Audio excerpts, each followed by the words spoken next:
అసలు కొన్ని కేసులు వింటుంటే ఎంత బాధ అనిపిస్తుందంటే, ఇప్పుడు మగవాళ్ళు ఏం చేస్తున్నారంటే, వాళ్ళకి ఆల్రెడీ రిలేషన్స్ ఉన్నా కానీ ఏదో ఒక మభ్యపెట్టి పెళ్ళయిన తర్వాత ఇది ఎక్కడికి పోదు ఈ పెళ్ళాము అని ఈ పెళ్ళాంతోటి ఆమెతో రిలేషన్ కంటిన్యూ చేయగలిగే అవకాశాలు మగవాళ్ళకి బాగా ఉన్నాయి సమాజంలో. ఆడవాళ్ళకి అలా లేదు.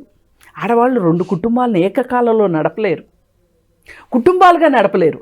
వివాహేతర సంబంధాలుగా నడపగలుగుతారు, ఓకే, కుటుంబాలుగా నడపలేరు. ఇప్పుడు ఈ ఇంట్లో ఒక 6 గంటలు, ఆ ఇంట్లో ఒక 6 గంటలు, ఆఫీస్లో ఒక 6 గంటలు గడపగలిగే పరిస్థితి ఉండదు ఆడవాళ్ళకి. ఇది మగవాళ్ళకి సాధ్యమవుతుంది.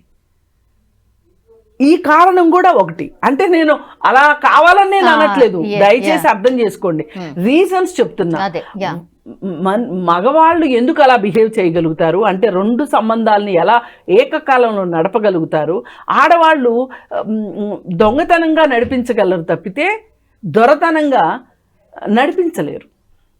ఇప్పుడు మగవాళ్ళకి 2 చోట్ల పిల్లలు ఉంటారు, ఇక్కడ పిల్లలు ఉంటారు, అక్కడ పిల్లలు ఉంటారు.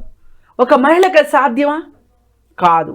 అందుకని వీళ్ళు ఏం చేస్తారంటే, కొత్త ప్రియుడితోనో కొత్తగా భర్తని చేసుకుందాం అనుకునే అతనితోనో కలిసి వీళ్ళు పన్నాగాలు పన్ని ఆ భర్తని చంపాలి అనుకుంటారు. కానీ చట్టం చూస్తుంది. పైగా వాళ్ళు ఏ టెక్నాలజీ వల్ల మీరు ఇంత దరిద్రంగా తయారయ్యారో ఆ టెక్నాలజీ మిమ్మల్ని పట్టిస్తుంది. మీ ఫోన్ కాల్స్, అదే ఇప్పుడు కీలక ఆధారం అదే అయిందట. ఫోన్ కాల్సే. ఇప్పుడు సీసీ కెమెరాలు, ఫోన్ కాల్స్ లేకపోతే ఒక హంతకుడిని జీవితకాలంలో పట్టుకోలేరండి.